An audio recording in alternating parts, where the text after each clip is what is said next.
Hey Internet, how's it going? Welcome to the first installment in the Wakfu Guide Through series. Let's make it rhyme. Made it up. Okay, so for all of you that don't know, Wakfu is a MMORPG, a new MMORPG that was developed by the French company Ankama, and it has a server called Nox, right here, that is ran by Square Enix. They're basically in conjunction with Square Enix on this game to bring it to the US. And this game has a player-controlled government in 4 nations, and it has a real live working ecosystem, and it has a player-created economy. It is up to the players to keep this game alive, basically. And I first played this during open beta probably 5 months ago, maybe around there, and I played it. At first I was like, oh my god, I don't know what I'm doing, this game is so confusing, but as I kept playing it, I learned more about it, and I eventually got pretty good at it. I'd like to think I'm good at it, and it was fun. It's entertaining. I will warn you now, if you are going to try to play this game, there is going to be a learning curve, and that you are going to have to learn. Well, that was redundant. Alright, I just had to pause that for a second. Don't know where I was. Yes, this game has a high-ish learning curve. Once you learn it, though, it's not hard. This game is a lot like Final Fantasy Tactics. At the moment, there are only 10 playable classes, which I'm gonna end up making a new character anyway, so I'm gonna delete this right now, and I'm just gonna go through it with you. Any Ripsas are the healers of the game. They're not meant to be like WoW. They just add a little bit of longevity to characters. They can't really buff too much, but they're good for healing. IOPS are your standard, holy crap, I'm dumb, I'm gonna go punch things. They do a ridiculous amount of damage and are OP at this point in time. Craws are archers, and they are so OP, it is stupid. These need to be nerfed. They will be nerfed, I think, in the next patch. They can stack what's called riddled, and for every level of riddled that an enemy has on it, it has a certain percentage chance at the beginning of the enemy's turn. It will take away HP equal to the level of riddled, and it will also take away all 3 movement points, which is at the beginning of the game most creatures have 3 movement points. That pretty much screws you, and they can apply this so fast using a skill that whenever they use a spell that hits something directly with an arrow, it applies it. TLDR, stupid overpowered archers. Seditas, Seditas shoe, lol, it's Adidas backwards. There's a lot of stupid puns in this game, another reason that I like it. In a few of the dungeons, the candle holders are actually hands giving you the middle finger.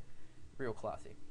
Alright, so Seditas are basically nature summoners that can summon dolls to fight for them. I love Seditas. In PvP, they are scary. They kill everything.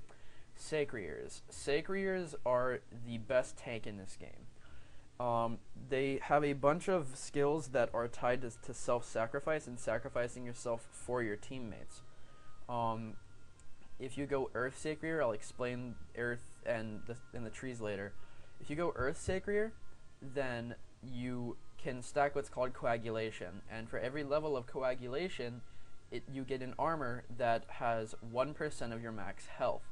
You gotta think about this. When Sacriers have about 2,000 health, 1% of that is 20 health, and if they can stack, depending on what level they have a certain spell that builds Coagulation, depending on what they have, they might be able to stack at 25 to 30 levels of Coagulation, and that's a lot of health that you have to take down before you can actually hurt them.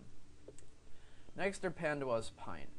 These have always been a very controversial class because at one point they were good in open beta and then they nerfed the crap out of them for release, and now they're trying to make them better. Um, they're very deceiving. They're very deceiving.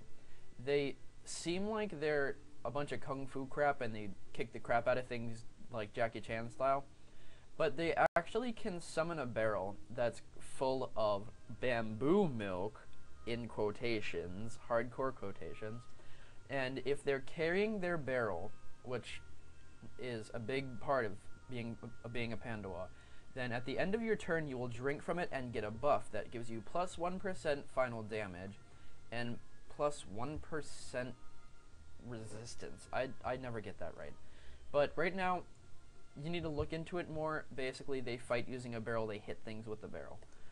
Feka are incredibly confusing. They can place glyphs on the ground, and when they hit a glyph with one of their different elemental spells, it'll do something like different. Like one of them gives you more range. You step on it and it'll give you like 1 or 2 more range, so you can see farther and your spells can hit farther. They can also place armors on people and then hit them and do the same thing, but they have slightly different effects. These class, if you can play it well, it's amazing. If you cannot play it well, don't even go near it. Osimodas, they are capturing summoners. To be able to summon something, they have to capture it beforehand by placing what's called their gob gob. You'll see it up here, this thing. And when they place it on their enemy, when they kill it, it'll trap them. And then the Osa can then lay out the summon. And if you're an arrow Simoda, there's a spell called Whip. And when you use Whip, it gives all of your summons plus 100% damage. That's scary, especially when you have Chafer Lancers. You don't know about those probably yet, but they do not take damage if they're attacked from the front or the sides, and they do about normally, I'm tempted to say 80, no, they can probably deal out about 120 to 150 damage in one turn, 300 damage in one turn if you use Whip. It's ridiculous. Okay, Inutrophs. Inutrophs are your standard loot class. The way, I'm not even going to talk about the way that looting works, that's going to come in a farther video, but these are the masters of looting. Prospecting in this game is the loot mechanic, and the more prospecting you have, the more chance you have of dropping items from monsters. This class can boost prospecting actively. They can decide how much prospecting they want to get, and through prospecting they up their damage by like every point in prospecting they have, or a fraction of it, like 30% of the prospecting they have is added on as 30% damage. So this class endgame does really, really well. Srams are the assassin class, nerfed into the ground, horribly nerfed into the ground. Oh my god, I can't bring myself to play one. I used to play a fire Sram. Fire Srams were incredibly overpowered, but they were fun. But now they've nerfed them into oblivion. Srams can summon a double of themselves, which they can control, that have all of the spells that they have and can attack with that. And they can also go invisible, and when they're invisible, if you go invisible on one square and you move away, then the enemy will basically walk up to where it thought that you were and attack there. And it will keep hitting it until you hit it.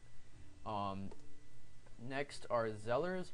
Zellers are time mages. They can summon a dial, which puts down, it's hard to explain.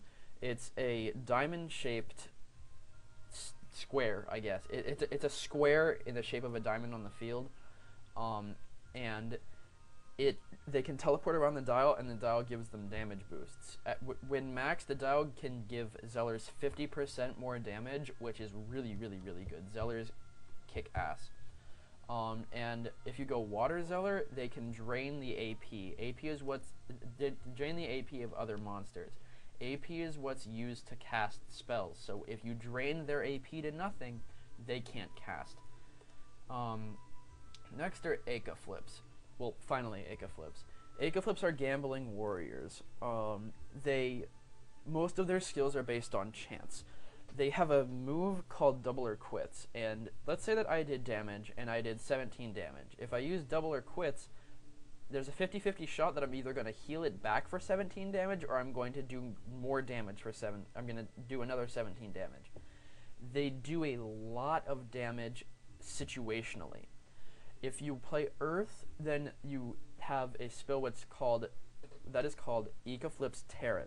And Ecaflip's Tarot makes you draw cards that do random things to you, like take away 2 movement points, give you 3 AP, increase everyone's damage for 1 turn.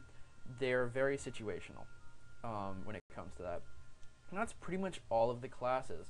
I think I'm just going to end this video here because that was just an overview video of the classes of Wakfu, and I'm going to eventually get a video out with every single class showing you how they work, and then I'm going to do a let's play. So thank you for watching, and bye!